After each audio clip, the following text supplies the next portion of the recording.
I'm Bino, light technician at Furality. I'm here to talk about shining the light, stage lighting in virtual reality. We're going to show to everyone how the club that actually happening right now works and how all the technical parts of it. So, what is stage lighting? Stage lighting is a method of using light beams to create like moods and experiences for people and enhance visibility of performance if that's needed. For example, we did that for LumaFest. And create moods for performances. Like if you have like a breakdown in music or something that goes more chill, we do use like cold lights and like blues and purples to give more set a mood in the performance that being happening. On EDM festivals are even part of the DJ performance, so they're used for impact and other stuff and music and to enhance all the stage and all it's happening in the presentation. Here are some of our clubs that have the systems we use in the ClubFin. The ClubFin is right now is the most advanced one, but these ones have a lot of stuff too that's very, very, very technical and very nice. But let's go. Why use stage lighting in your world? So, stage lighting can enhance all of the stuff that you want to like put in a performance of a DJ, or even like if you're doing a stage performance, like people playing music or covers and stuff like that, how we did in LumaFest. And VRSL, the system that we use, have two options for all the clubs and stage performance. DMX mode, that's what we mainly use, and audio link mode, that's more for case when you need to create a public world that people doesn't have the capacity to run DMX mode, so they can only drive the stuff using audio. And the DMX mode is what we are going to talk more about today, and it's the more advanced part of it, and the better one. So, stage lighting can increase immersion, help creating interesting visuals, and help to create mood, emotion, and stuff like that. And people often associate it with very hype production, and create like people actually see that as like a big thing, a big difference when you have it and when you don't have it. And DJs normally appreciate when people try their best to make their performance feel more live, and it creates like, and like, why? Sorry, who doesn't want a sick ass slideshow in your VRChat world? So, Daxania's over to me. Mm-hmm. So, making a lighting rig. So. This is where it gets a little bit complicated. So, easiest way of putting this. So to make a lighting rig in VR, you're not limited on a budget like you would be with real lighting. You're also not technically limited on where you can place them. You're not limited on anything like that. But you need to take into consideration where you place them. You need to make sure that you don't overuse a single type.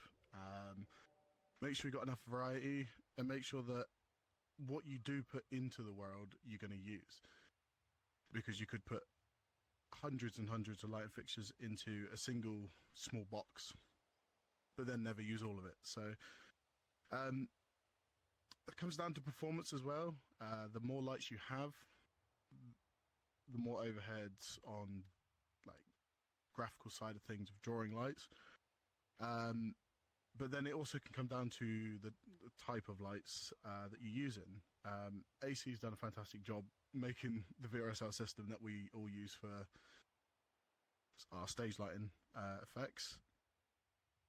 In terms of how they work, we'll get into the details on that, but they're not like how you would normally build a world with like real-time lighting. They are entirely shader-based, which makes them, I guess, more efficient. They make the same effect, but they are, they make the same effect, but they're not real-time lighting, so that's a good thing. in terms of the layout of a rig, I've done a few now in VR. A lot of it comes from doing stuff in real life. I try to make my clubs as realistic as possible, although you don't necessarily have to. We've gone from my kind of rigs, which is like my Foundry, which is very realistic, to Club Fin. There you go, perfect example of something that's not based on a real venue, not based on real light and style kind of thing. You can go as crazy as you want if you've got the time and effort. Next slide, Bino. We could. Yep. This is AC.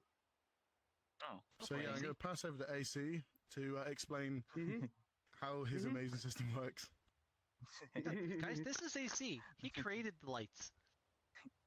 Hello. Yeah. Well, I made VR stage lighting. And what VR stage lighting basically is, the main core of it is to actually get a standard that is used in the actual stage world called DMX, which is, I believe, digital multiplex. I forgot what it's called. Yeah. It's something like that. But it is the stage lighting protocol that is used across pretty much every single production that you ever see in real life, whether it be musical concerts, operas, dances, clubs, anything that has lighting that is movable, addressable, can tint colors, all that stuff, and has like life to it. DMX can provide that. So what I've done is I've created a grid node piece of software that interfaces with a sub protocol of DMX called ArtNet. ArtNet allows you to transfer DMX data over a network. And so through this node, we can grab DMX data from stage lighting software such as GrandMA and QLC Plus, and direct it directly into this node and turn it into pixel data like you see on the screen there. This pixel data can be easily read by Unity, because Unity it's a graphical interface to video game engine that can handle pixel data. So what we essentially do is we generate this grid array of pixels and use OBS to put the pixels on the stream. The stream is hidden from most of you all, and you won't be able to actually see this, but in that stream, each pixel is worth one DMX channel in the basic mode. There's also an extended mode where each color of R, G, and B represents one pixel channel. And since each value of those colors can go from 0 to 255, it matches up perfectly with the standard DMX output. As the array is sent through the stream, we usually use something like VRCDN to pipe the stream directly into the game world without having to go through a more public party system, as well as providing a much higher quality pixel data to the game world. Now, once the stream is in here, a camera picks up, so like an actual Unity camera looks at the screen, grabs the pixel data, and converts it directly into shader code. And that shader code converts it into movement data, color data, light and density data, anything that you would want for DMX. And with that being said, that allows us to do a lot more powerful things that you normally wouldn't be able to do with something like Audio Link, because Audio Link is reactive based on audio, whereas this is actually controlled by a human being in real time. And because as well that we are sending all this data in a pipeline, sort of like an assembly line, where the DJ is streaming to the lighting director is then streaming to a VJ, and the VJ streams into the world. Everything kind of gets compiled into one video stream that the user can see. So the entirety of the entire production is basically in one frame and one byte stream. That way, everything's synced up nice and easy. Yeah, I mean, that's pretty much the lowdown of how it works on the technical side. You can go to the next slide if you want. All right. Sending it to the world. Probably one of the most complicated things I didn't understand when I first got into this was, how in the heck is this getting into the world from the DMX world? And we've learned that everything relies on the video player in Unity. Everything that we do, everything we experience, all the information from the outside to go inside to VR happens through the video player. And that's where we have OBS to bring it in. So where do we start with this stuff? we're going to start with the next slide. Sending it to the world. OBS is built so you have a blade. We bring the blade to OBS, and then we position that wherever we need to. For us, we tend to put it on top because things scan linear. If you have interpolation or progressive scanning, usually data from video feed is at the top, and we're lighting LDs. We want the data to be right there, right first. Once that data gets sent from OBS, it goes into the world, of course, but then it turns into the world as you expect it. How do you stream it? Well, as of recent, we've learned that Twitch isn't exactly what we do anymore because they use a third party and it's a little wobbly. So my suggestion to you all is to use VRCDN because that's the one to use. But when it comes to streaming into VR, you have to make sure that you let me pull back. You have to make sure that your settings are correct in OBS.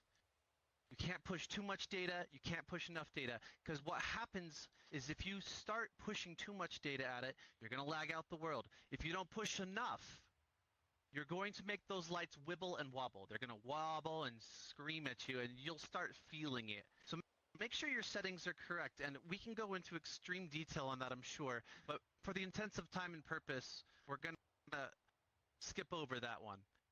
And so my little part here was to just explain the flow path. The flow path is very simple. We're going to go from the DMX software, which is Random A, QL Lights, Daslight, a whole bunch of others. We have Onyx. There's tons of DMX softwares out there. That then gets turned into an ArtNet grid. That ArtNet grid goes right into a piece of software that AC created. So DMX software to a visualizing software. This visualizing software shows up on your computer screen that you bring into OBS. Once it goes into OBS, it then turns into the video player. In the video player in World, it's picked up by the camera, and then the camera sends it to the light. That is the flow path of VRSL. So it's important to understand that getting it out of the DMX software and into a light grid, out of a light grid, into OBS, out of OBS, into the player, and then into the world for everyone to explore it. And with that being said, I'm going to move to the next slide and the next person to talk about some more cool stuff. All right, so it's back to me. This is where it gets a little bit complicated. So the way the VRSL lights work is basically identical to how they would work in real life. So every light fixture you add to your world, if you want to have control over each single fixture one by one, so you got the most creative control, then you need to assign your lights a universe and a DMX channel. So if we start off quickly with just the standard VRSL moving head, that's 13 channels of data to control every function inside of those fixtures. So you got your movement, you got your colors, etc., etc. To patch, say you want 2 of these. Your first one, you put it on the start. You put it as start universe 1 on channel 1. So that one then goes from 1 to 13. It takes 13 channels of control data. Then your next one, the second fixture you want to patch, you would put it at 14, and then that goes on 13 channels. This is then, so if most lighting softwares, you do your patch in the software. It gives you a nice grid of all your lights. You can just add them one by one, and it will automatically give you the starting addresses. You then take those starting addresses and universes, you go to your lights in Unity, you put them in identical, so universe 1, channel 1, universe 2, whatever. You just do that for your whole lighting rig. You can duplicate lights, so if you want 2 lights that both do the exact same thing, you can copy paste it and have them both on universe 1, channel 1. But just keep into consideration what you got. Make sure that everything's patched right. And make sure that you check everything before you go live for any events. That's so true. going to pass you back to Bina now. Bina. Yep. Now I'm going to show you people a Club Fin VRSL blade, the one they're watching live right now. Probably I don't remember if it was Fan or Schlick set, but now I'm going to play the video. I think that's the button.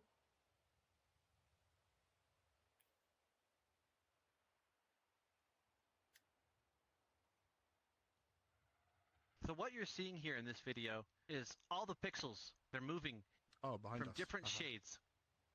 And Mm-hmm. go ahead, Bo. There you go. Now we're going to talk about Club Fin, and this part is basically a retro to show the old system before VRSL came in as a thing. Repson, that's your part. Okay. I might need uppies though. Uppies. Yep, we can lift you up. Yeah, Here we go. uppies. Push the block up. Uppies. Here we go. Up. It's around here somewhere. I'm sure of it. Oh my god. Well, the Move stool's to the around here side. somewhere. Let me go find the stool. Where's the stool? There we go. There you go. Hey. There we go. Hey. Ta-da! All right, here we go. So, yeah, I'm just sort of here to talk about the past, I guess. Because before we had the luxury of VRSL, which is such an easy system to use. And for me, I'm not even a Unity person, but like coming from a lighting background, DMX is just easy work with, and VRSL makes sense. So before we didn't have that, and we kind of did it in an old-fashioned way. So when we did this the first time in Furality 2000, one of the pictures is in this slide up there, but that club was the first time that we did sort of like a kind of custom light show, but we had five different zones. So we pretty much just put it just read color value off the screen. So it was a system that a lot of clubs years ago used in VR chat, where they just read color just from any sample point on the screen. So we just chose specific points that we wanted, and then when I was VJing over the top, I just added a little square in those little sections, and then that's how we controlled the lights, so we could segregate it from the video itself. And back then we thought that was an awesome light show. We had 5 lights. That was like way more than most people at that point. Right. But then after that was kind of the test run. So then Luma, which was I guess a con that a lot of people remember, was the first time that we actually pushed it a bit further, and we added I think maybe 60 something extra pixels in, just all dedicated to one little corner, just to do more lighting control. So that was the first club that we actually had a full light show that was programmed. But yeah, and the way we had moving lights and stuff, but we didn't have the control like the DMX grid does. We had to pre-make the movements in Unity. But we had this cool thing that we did, which was using read pixels, which isn't that great, which we think now, because it is a bit performance heavy. But at the time, that's kind of what we had. So, but we were able to use extra pixels on the screen, and the values of those would change what the movements were in the lights. So it was a lot of shader magic and scripting by our awesome creative team. But yeah, so that's kind of how we used to do things. It was just either color on screen or just a control pixel that would tell something to turn on or off, like water jets and such. Yeah, but we didn't have the grid, so the way we did it was through Resolume Arena, which is just a video sort of a VJ software, which is great for video mapping and stuff. And I just, because it was a software that I knew how to use, I just mapped it out in there to just basically translate DMX from a lighting software through that, because it needed to get on screen somehow. So the only way I knew how to do it was just use a video software. So yeah, this is my setup from back then, which was just all my computers and lighting console set up.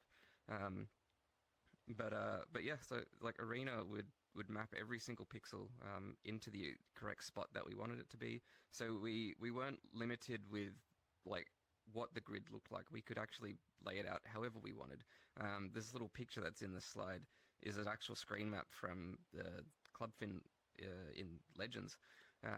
So all the colored squares that you're seeing just throughout that picture is mostly just screen zones, but then there's one little corner which just has a whole array of different color pixels, and that's how we forced all the lighting data into a small little location that didn't really take up much space. So like we had to go like there was a fair amount of freedom to move it around on your screen map. But yeah, we just sort of were limited in the fact that we didn't have as much control as what VRSL gives now. But yeah, that's pretty much the same concept like what we did from Furality 2000, just kind of got more and more in quantity. But the technology was basically the same. But yeah, it was like, oh, this is all the world stuff. Yeah, there's other things that like that was the shade. This is sort of beyond my skill set as well, because I just kind of did the lighting. Our creative team did some really crazy stuff. So like when we did LumaGlow, which was the first time we implemented that was for Luma. But yeah, it just read off the same system that was going into the lighting. So I was able to like control everybody's avatar and change their colors and make them flash to the beat, which was just cool. It came out, I think, either just before or just after AudioLink was released. So it was like, by that point, we kind of already had our own system built, and then we just ran with it. But it was quite popular for what it was. So and it's still used today. But yeah, like on this picture, you can see like just a sort of a broken up sort of grid of what our color zones used to be, which was just like it was just 2 rows of like squares, and then they were just divided up with like whatever I grouped things as: moving lights one section, like static lights another section, and then anything else just spread out. But yeah, it took up very little space, which is very convenient. So then we could have more room for screens, because I like having a lot of screens in the club, as you guys have probably seen. Yeah, we know So that. do I. So, So do I, though. but yeah, that's pretty much the whole gist of how Club Fin really worked. So yeah, now we're going to play a video showing basically the same thing the VRSL play, like all the pixels moving, but this one was the Club Thing version, and Legends, I think it's one of the sets they're playing there. So let's play the video.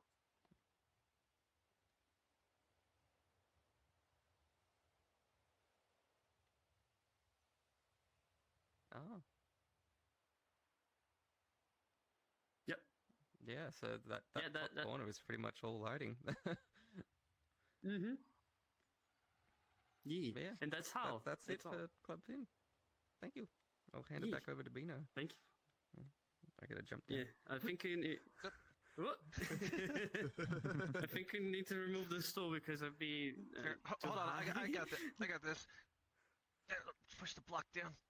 Yeah, there we go. Got it. All right, we're good. So that's it. That's our presentation. Thank you everyone that's seen it and was here. There's people here in the state with us, and that's all. And if you guys have any questions and want some answers from us, I think the Discord is already open for us to do Q&A. Yeah, we'd gladly answer questions. Mm-hmm.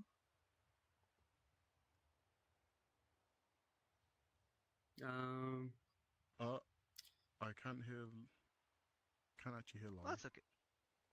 Can't hear Laurie yet. Let's see. So what did you guys think of this panel so far? I'd love to know.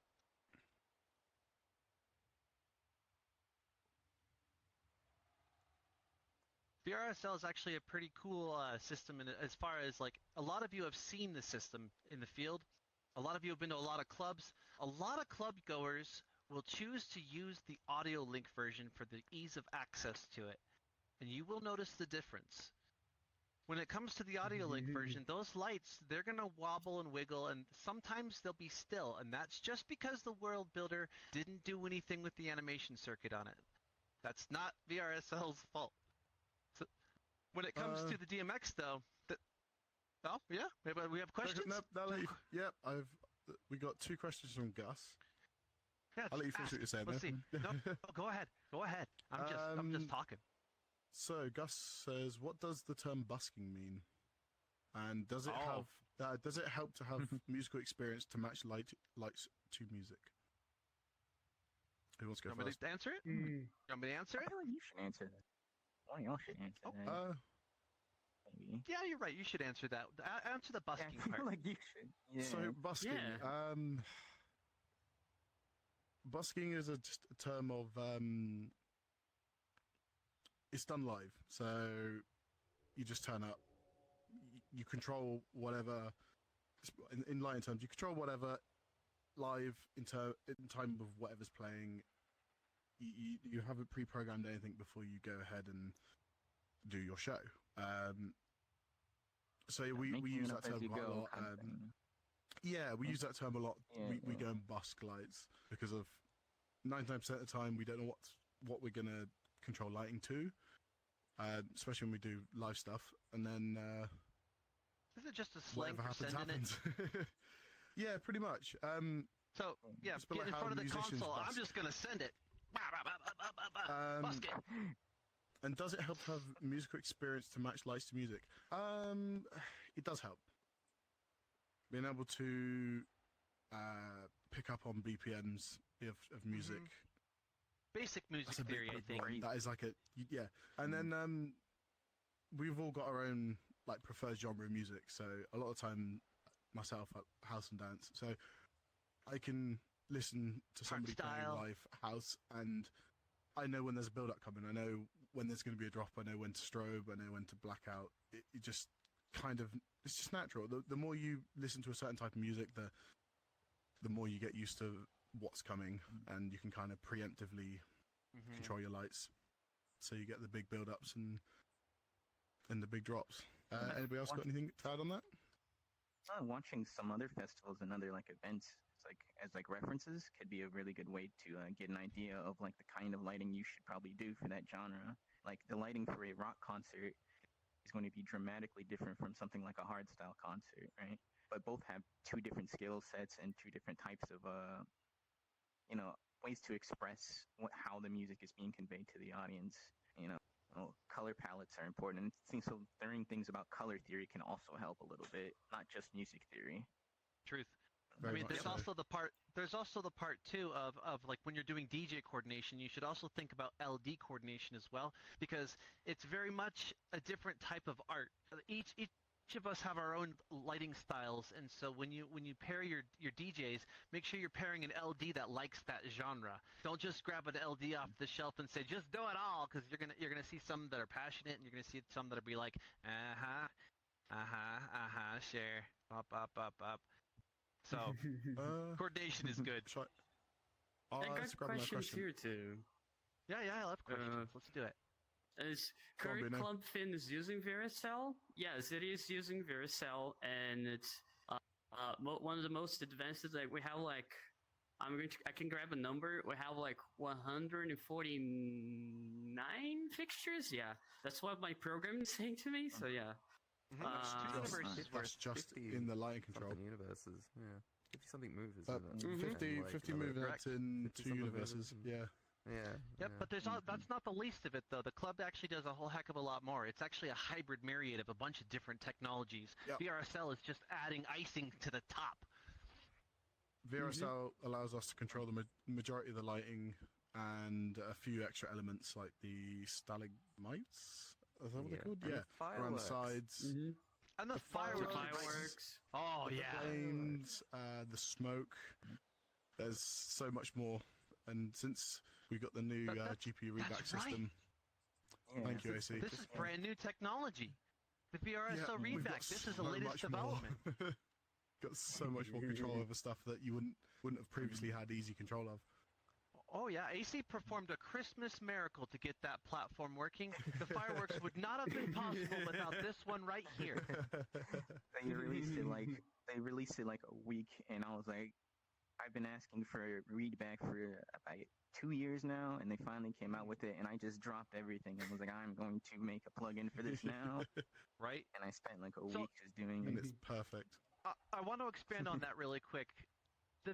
The difference between the previous way that they did Read Pixel and the way they do it now is the async process. Before, we didn't have an async process, so what would happen is the pixel would read, but when it read, it paused everything, and you'd feel it. You would feel a lag spike in the world almost every minute, or whenever that cycle happened, we would feel a hiccup.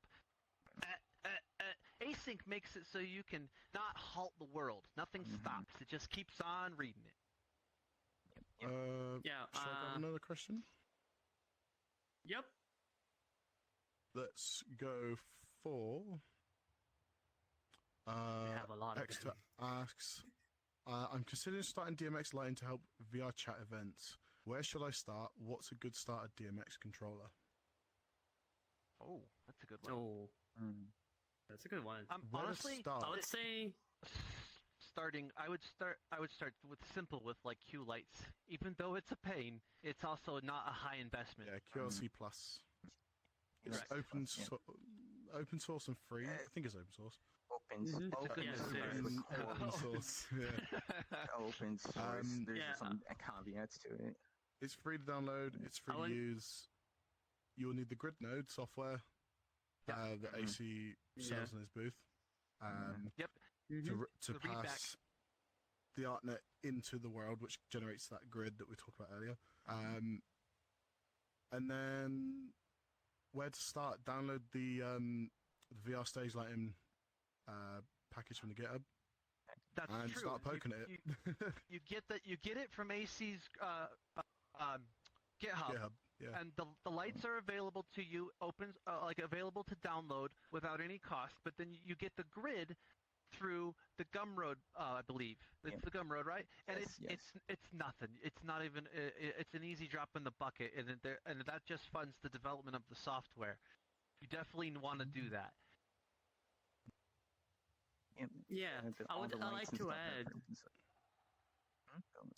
For example, during LumaFest, I was the only person using Q lights, and everyone said they make killer shows, and people were like praising me. So you can do it too. So don't feel like I'm using Q lights and being pushed back or something like that. It's just a matter of like starting to use it and get along with it. It's a little more, and it's the free version. It's the free one that you can use, and it's the best one in that regard. So, yeah. So don't feel that it's going to be bad. If you use QLC, just know this, okay? Be patient. It's a picky program. Yes. It takes a lot of love and patience with it because it's really, it's kind of backwards in a lot of ways. That cannot be understated wholly. But yeah, it does work. It does what you tell it to do. You just have to tell it in a certain. You'll learn. It has very specific ways to do things, and you're not allowed to deviate that. Oh, I've another question. About shoot, I love good questions. About Silver, about Club Fin. Somebody's asked, how does the bird move? Yeah, that's a question that you can answer. Of me. You want to answer it? I can answer it too if you'd like. But you should. Yeah, I mean, you should.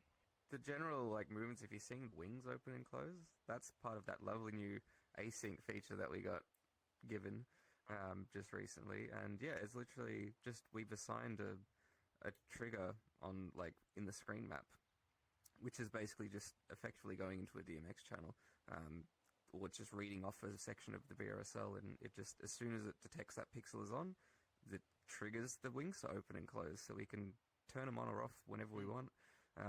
And then if some people saw the one set, there was one extra movement that we added for one specific DJ. But yeah, it's the same technology. It was just a pixel turning on, and then Just a it would trigger sequence, activate its animation. Yeah. It was also conditional formatting too. We had it set up to where if this pixel and this pixel were in this particular order, execute order 66.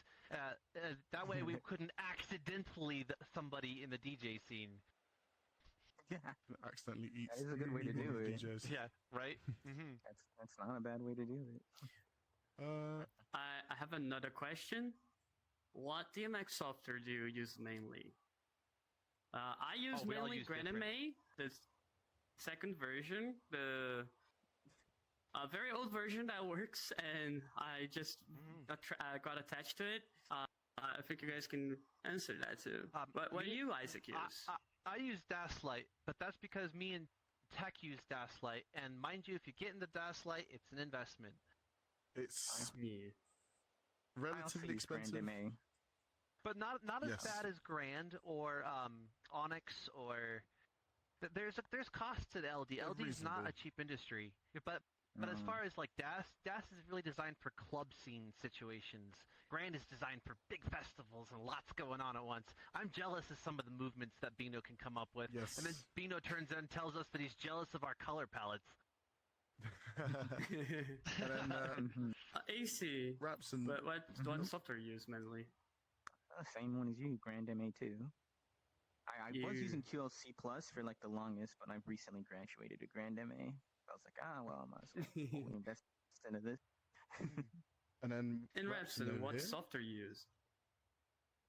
For Furality, I'm using Onyx because that's what I have at home. But I use everything from Onyx to Hog to Magic Q to Grand MA, which is my preferred software. But I just don't have that luxury of using it at home. So at work and on shows, I'll be using an MA whenever I can get my hands on it. But like anything in between, like I haven't really touched Daslight and QLC because I sort of started on the console range of softwares first and sort of just kind of stuck around those. But pretty much anything in that field is pretty much what I use. That's true. The big dogs are console based. So you see a big lighting desk, and those can run independently and operate all within themselves. Things like QL or DAS, they require the software, and the computer is most of the operation. And then you can add on by bringing MIDI devices in to control them internally. Yes, DAS is very much more of a software solution with hardware options. As Grand MA, yes, it's software, but their main market is hardware But desks. all the consoles are just running software. That's it. They just have their own native At the end of hardware. the day, That's the only difference. So they've got a Special computer built computer. into it which only runs that one software. I have another great question too. Oh, I love. I'm a questions. lighting tech in real life for mid-size events, for conventions. How can I really get into VR stage lighting setups? So if you don't want to make your own rig, you can go into let me show in the screen. I'm walking here, like and the slides, and can you show the slides? There we go. Some clubs, most of them are public. The DMX version of them are public. For example, the foundry that they were being made is public. So if you want to get in and get in contact with him, you can get the fixture patch to start working in it and see how well it goes. The only thing you really need is the ArtNet Grid Node AC Chosen developed. That's a paid software. It's pretty cheap. Don't. It's not going to be like past live one-time purchase caches as of. well. And it's a one-time $100. purchase. So like. Also, to double down on that question, you can go into a lot of VR chat clubs like Orion and enable DMX mode, and go into and there's a patch somewhere for it. Do you remember where the patch In is the for Discord? that? Well, either case, in the Discord, there you go. As far like you got to go to the club and read the information within the club, because most clubs will tell you we've got a patch for you, and you can patch it, and then you just show up, click in the player, and off you go. And then you can get into the big dogs and build your own clubs and whatnot, but you can just start out grabbing a club off the shelf inside of VR Chat. There's tons of them. We all have clubs. Every last one of us. We have tons of them. And like if you use a console, recently I added a feature to actually allow you to set what network interface you want to use for VRSL. So you could actually set your console to be the network interface that VRSL was reading from. So you can send directly from, say, like a Grand MA console into VRSL as long as you have it hooked up to a PC that has a valid Ethernet connection. That is also an option if you have the luxury of bringing your own console. I don't have that luxury. I don't have money like that, but if you do, for the people that do, that is an option. I think we might have time for like maybe one or two more questions. Yeah. Have you any questions, Tech? I'm just having a quick look through the channel. Let's have. Yeah. There's a lot of questions about the club. Somebody's asked, are the cracks in the ground some kind of shader? Oh. The cracks in the ground. Oh, Raps, that's do you wanna controlled take by that That's video. one for you.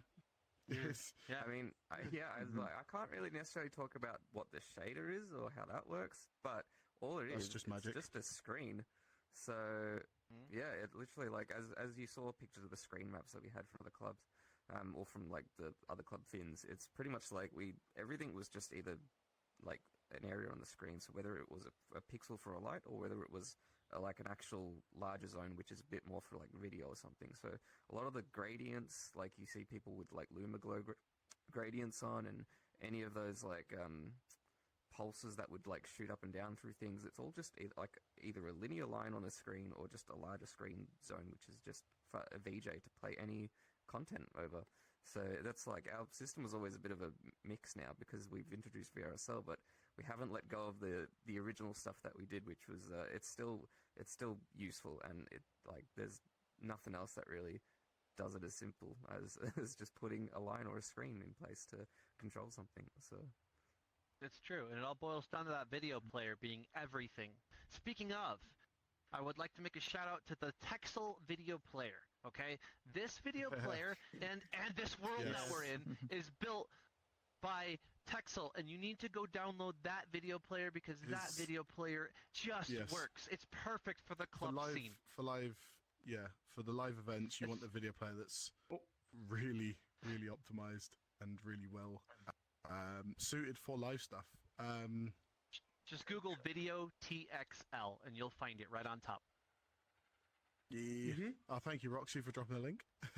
There we go. So, two quick questions. Let's see as we got time. I think we got time. Yeah, we got time. Yeah, we got some time. There was one question that was for AC. Oh, Any new features coming to VRSL in the near future? Oh, quite a few.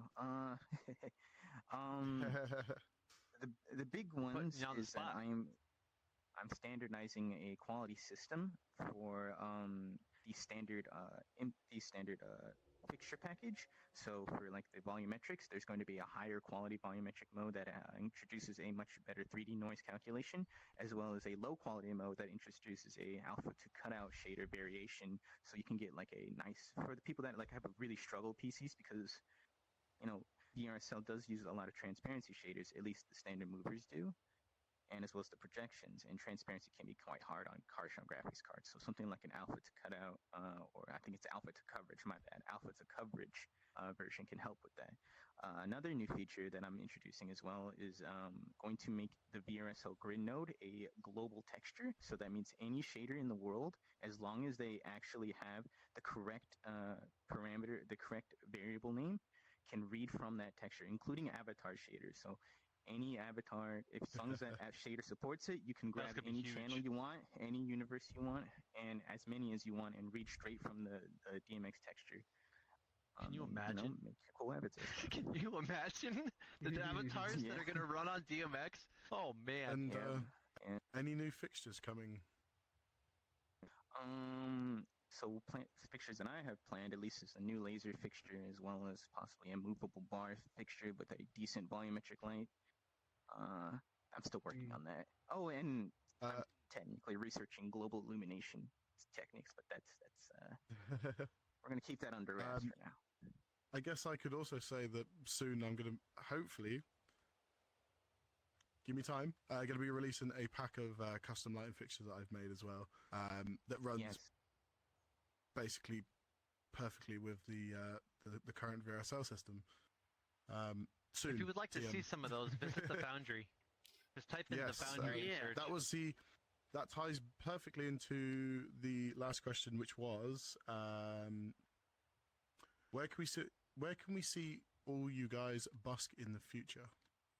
So Oh, definitely the Foundry. Ooh, yeah, Yeah. the Foundry's the Foundry. the club that I built. It's loosely based on a real club that I visited, but then it's VR, so we can make things better. We do in the week when we get bored, we just hold pop-ups, get DJs to come in, play some music. Everybody comes and joins. Constantly We run the stressing it. lighting live, and it's a good time. Obviously, AC owns Orion, so Right. And also in October or late September, October, I'm also hosting the third Orion Music Festival, which is a large music festival we do every year, Yes. where we do full stage lighting and a full DJ lineup for 2 days. And it's gonna be fun. And the main purpose of that event is to show off all the new features of VRSL and trying to, as best as we can, show every little bit of VRSL and what it can do. Big ol' advertisement for it, Yeah. basically. yeah. It's gonna Yeah. be fun. Well, Make sure you go to that. yes, Bino runs Virtual Firmix. Mhm. You want to Yes, do a quick? it's an event that I run in a Bad Angel Club. It's a club that I remade the lighting rig there. Before it was made by another person. That it was a good job. But we needed something bigger, so I went and go through and making a new lighting rig for that. And I am the lighting director and DJ coordinator there, so I direct these two beings here to do light shows for me because I can't do everything by myself. So yeah, and they're awesome. They did a great job there. So we have the Virtual And then- Formix, and we have Foxconn too in the future, right, Isaac? Yes. Yep. At some point. Yeah, I run Waterwolf and all the Waterwolf clubs, such as the Scratch and Foxconn that everybody knows. And Foxconn was designed purely around the lights because I got so enamored by VRSL that the Foxconn universe is purely we build the lights and then we built the world around the lights, and that's kind of exactly how the Foundry is built too. So yeah, there's tons of worlds out there, guys. We can help you find them too if you want to come see us. We love And friends. then Rapson, what's your normal busking world? I don't I know really the do answer. much else in VR chat It's gonna anymore. be- It's now it's I was going to just... say it's real life. Right. I used to Your real like, busking this is thing, real life. I used to help set up a lot of like screen maps for people back in the day before VRSL was a thing to like do systems that were similar to what like Furality used at all those Yeah. previous cons. Because that's just how it was done. They needed a screen map for the VJs to use, and just kind of the lighting just got tied in with it. So like I used to do some shows. I've helped with things like Slyfest and stuff in the past. Now I'm just a little bit too busy. Furality takes up a lot of my time dealing with the club that we've got because we put a lot of effort into trying to make something like that's new and fresh each time with cool We always technology. try and to cool one-up looks, so- ourselves. Yeah, every right. time We do say, have a "How friendly about we do it competition." next time?" All of us But, LDs like have saying, friendly there's that- competition.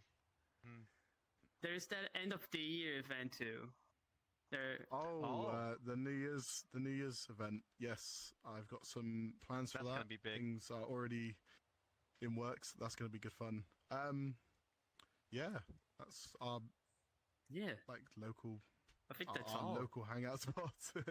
Yeah. Hey, it's Mhm. been a great panel, you guys. I appreciate all of your good questions. They're wonderful, and I hope that teaches you something throughout this entire panel. The reason was is because we want more people to do this. We want to see the Yes. VRSL world do it more, and all of Yes. us, we're willing to help you. We want to help you. Yeah, if you so see come us, find us. see any of us in VR, come say hi. I'm not scary. I'm a beagle. I'm a fox. And yeah, feel free to talk about everything light and with any of us. We're all you know, Mhm. we all nerd out over this stuff. We love it. We love doing it in VR. And Come if chat. you're a developer Yeah. out there, VRSL is open source, and we would love Yes. to get some help in making it more expandable, more available to people all across the VR space. Make new fixtures, make anything. We What's an easy way to get whatever to your ideas you have, Discord? we're open to. Yes. So yeah, we have a Discord called the VRSL Club Orion Discord. You can get to it at vrsl.dev, and it'll just redirect you straight to that Discord. So just type in vrsl.dev, and should redirect you straight to that Discord where all the lighting nerds are at. There you go. Yeah, if you're a shader magician, AC always needs some help. So yeah, that should be good. So Yes, we'll try to please. answer all the questions in the Discord after Mm-hmm. this. But hmm I hope you've enjoyed our panel. And Bean, Yeah, I'll let you and close. thank you for your time. Gee.